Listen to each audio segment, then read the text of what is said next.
నమస్తే, welcome to our channel. నేను మీరా. శ్రీకాంత్ గారి కొడుకు రోషన్ కొత్త చిత్రం ఛాంపియన్ టీజర్ అయితే రిలీజ్ అయింది. వైజయంతి మూవీస్ మోస్ట్ ప్రెస్టీజియస్గా ఈ చిత్రాన్ని తెరకెక్కిస్తోంది. అయితే ఈ టీజర్కి సంబంధించి మంచి రివ్యూ సినీ మరియు రాజకీయ విశ్లేషకులు దాసి విజ్ఞాన్ గారు అడిగి తెలుసుకుందాం.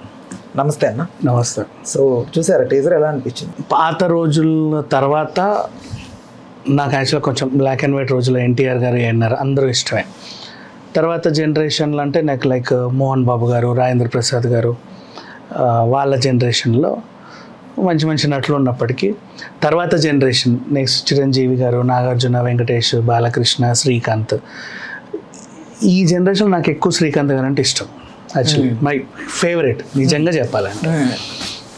అంటే హిట్లు ఫ్లాపులతో సంబంధాలు లేకుండా, స్టార్డమ్ అనే ఈ పేరు ముందు స్టార్ గీర్ అని వేసుకోకుండా ఎన్ని సినిమాలు అంటే అన్ని సినిమాలు చేసి చాలామందికి ఒక ఇన్స్పిరేషన్గా చెప్పుకోవచ్చు. ఫ్యామిలీ వాళ్ళందరికీ కూడా మన ఇంట్లో జరిగే కథలన్నీ పరిచయం చేసి వాళ్ళ ఇళ్లలో జరుగుతున్నట్టు వాళ్ళు అనుకొని, అందులోనూ ఆ నటనలో కూడా త్యాగం అంటే త్యాగం, అగ్రెసివ్నెస్ అంటే అగ్రెసివ్నెస్. ఇప్పుడు మహాత్మాలో ఒక వేరియేషను, ఆపరేషన్ దుర్యోధనలో ఒక వేరియేషను, ఫ్యామిలీగా ఉన్నప్పుడు అదొక వేరియేషను, ఇంకొకరి కలిగిన పెట్టుకోవాల్సి వచ్చినప్పుడు ఒక వేరియేషను. ఇట్లా బోల్డ్ అనే సినిమాలలో దానికి అదే ఒక మంచి 360 డిగ్రీస్లో పరిపక్వత చెందినటువంటి నటుడు అంటే నాకు చాలా ఫేవరెట్ శ్రీకాంత్ గారు ఆ జనరేషన్లో. నెక్స్ట్ తర్వాత ఊహ గారి గురించి మాట్లాడుకుంటే ఆమె సినిమా తర్వాత ఆమెను ఒక నటిని చూసాం. సహజంగా ఉంటుంది, చాలా నార్మల్గా ఏదో మన ఇంట్లో పుట్టిన అమ్మాయిలానే ఉంటూ నెక్స్ట్ లెవెల్ యాక్టింగ్. అంటే ఆమె ఏడిస్తే ఏడుపులోనూ అగ్రెసివ్నెస్ అట్లాంటివన్నీ చూపించగలదు. ఈయన ఎలా పర్ఫామ్ చేయాలి, ఆవిడ ఎలా పర్ఫామ్ చేస్తుంది. అందంగా ఉంటారు, ఒట్టు పొడుగు బాగుంటారు. వీళ్ళిద్దరు కపుల్ అయిన తర్వాత ఇంకా చాలా సంతోషపడ్డాం. ఎలా అంటే ఇప్పుడు ఆ మధ్యకాలంలో సమంత నాగచంద్ర పెళ్లి చేసుకున్నప్పుడు ఎంతమంది చాలా హ్యాపీ ఫీల్ అయ్యారో, ఆ రోజుల్లో శ్రీకాంత్ గారిని కానీ ద సూపర్ పేర్ అని మెచ్చుకొని వాళ్ళు లేరు. అట్లాంటి తర్వాత ఒక ఊహ గారు దూరం అయిపోయారు. శ్రీకాంత్ గారు ఇప్పటి వరకు నటిస్తూనే ఉన్నారు. ఇప్పుడు డిఫరెంట్ షేడ్స్ విలన్గా అవుతున్నాడు, విలక్షణ నటుడు అవుతున్నాడు. అనుకునే టైంలో వాళ్ళ అబ్బాయి వచ్చాడు. ఎక్కడ? రుద్రమదేవి టైంలో ఎవడి పిల్లోడు భలే ఉన్నాడే, ఎక్కడి నుంచి తెచ్చారో, రానాకి చిన్నప్పుడు, వీళ్ళకి చిన్నప్పుడు, వాళ్ళకి చిన్నప్పుడు ఏదో పెట్టారు బాగుంది అనుకున్న టైంలో శ్రీకాంత్ వాళ్ళ అబ్బాయి, అరే అవునా, ఓకే పెరిగాక ఎలా అవుతాడు. కొంచెం పెరిగిన తర్వాత నిర్మలా కాన్వెంట్, ఒక యూత్ఫుల్ టీనేజ్ స్టోరీ. ఆయనకు సపోర్ట్గా నాగార్జున గారు ఉండడం దాంట్లో. ఆ సినిమా మంచి హిట్, స్టోరీ కూడా చాలా క్యూట్గా ఉంటుంది. సరే, ఆ సినిమా హిట్ అయింది. ఈ పిల్లోడిని ఏం చేద్దాం, ఇంకొంచెం ముదిరితే బాగుండు అనుకున్నారు. హీరో, ఇంకా పర్ఫెక్ట్ హీరో, ఇదే లాంచింగ్ టైము, ఇంత మించి తిరుగులేదు అనే టైంలో ఆబ్వియస్లీ రాఘవేంద్రరావు గారి లాంటి చేతుల్లో పడితే మెరుగులు పడతాయి. పెళ్లి సందడి, ఆయన ఆ పెళ్లి సందడి, ఈ పెళ్లి సందడి. అదే పెళ్లి సందడితో శ్రీలీల ఎక్కడికో వెళ్ళిపోయింది. ఈ అబ్బాయిని చూసిన వాళ్ళందరూ ఒడ్డు పొడుగు బాగున్నాడు, మొహం చాలా బాగుంది, యాక్టింగ్ చాలా బాగుంది, డ్యాన్స్ బాగా వేస్తున్నాడు, డైలాగ్ డెలివరీ బాగుంది, నెక్స్ట్ హ్యూమర్ టైమింగ్ బాగుంది.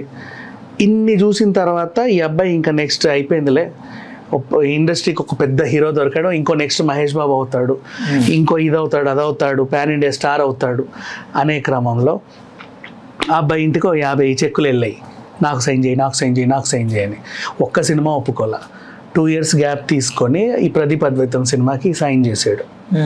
ఏముందో మరి, 50 సినిమాలు వద్దన్నాడు అంటే ఏంటి ఇతని స్ట్రాటజీ, ఏం చూసుకొని. సరే ఏంటో 3 ఏళ్ళు కష్టపడి షూటింగ్ చేశారు. ఇప్పుడు చిన్న టీజర్ వచ్చింది, మొన్న ఒక పోస్టర్ వచ్చింది. చూస్తే అసలు ఏంటో ఇది ఒక స్పోర్ట్స్ డ్రామా అని అప్పుడు తెలిసింది. ఏ స్పోర్ట్స్ డ్రామా ఏంటి అనేది అర్థం చేసుకున్న టైంలో హైదరాబాద్కి చెందిన మైకల్ సి విలియమ్స్ అనేటువంటి ఒక ఫుట్బాల్ ప్లేయర్, ఆయన బ్రిటిష్కి చెందినటువంటి కొంచెం అటు ఇటు చెందినటువంటి మనిషి, ఇక్కడ పనిచేస్తున్నాడు. దేశ స్వాతంత్ర టైంలో ఆయన కీ రోల్ పోషించాడు. ఆయన ఒకనొక టైంలో క్వీన్ ఎలిజబెత్ని కలుసుకునే అవకాశం వచ్చింది. ఆ టైంలో దేశం కోసం ఆడే ఛాన్స్ కూడా వచ్చింది. నెక్స్ట్ ఆయన దేశం కోసం ఆడే టైంలో ఒక అమ్మాయిని ప్రేమించాడు, ఆడలేకపోయాడు, వదులుకున్నాడు. ప్రేమ, దేశభక్తి, ఈ భావోద్వేగాలన్నీ కలిసి ఒక టైప్ ఆఫ్ ముద్రలో నలిగిపోయాడు. అండ్ అందరికీ బాగా సుపరిచిత వ్యక్తి.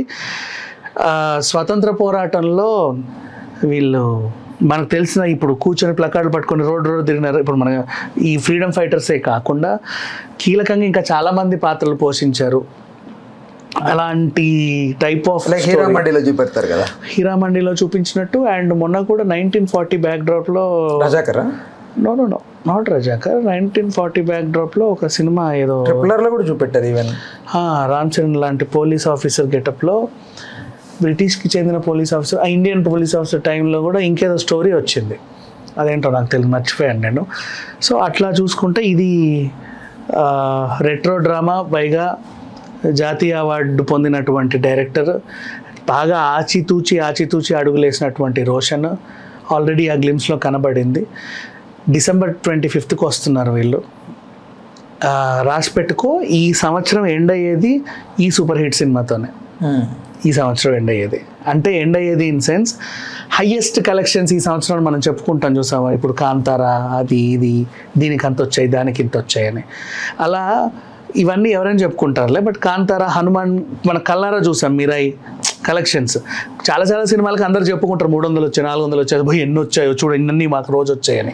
అలా కాకుండా మన కల్లారా చూసిన కొన్ని హిట్స్ ఉన్నాయి, హనుమాన్, మిరాయి, కాంతారా, ఇట్లాంటి జోనర్లో ది ఎండ్ పడేది ఛాంపియన్. ఓకేనా, thanks for the thanks review. Hello, Telugu రాజ్యం ఛానల్ చూస్తున్నారా? సామాజిక రాజకీయ జీవన చిత్రణే తెలుగు రాజ్యం. అతిశయోక్తులు, అసత్యాలు ఉండవు. రాజకీయ కోణం కాదు, ప్రజా కోణమే కొలబద్ద.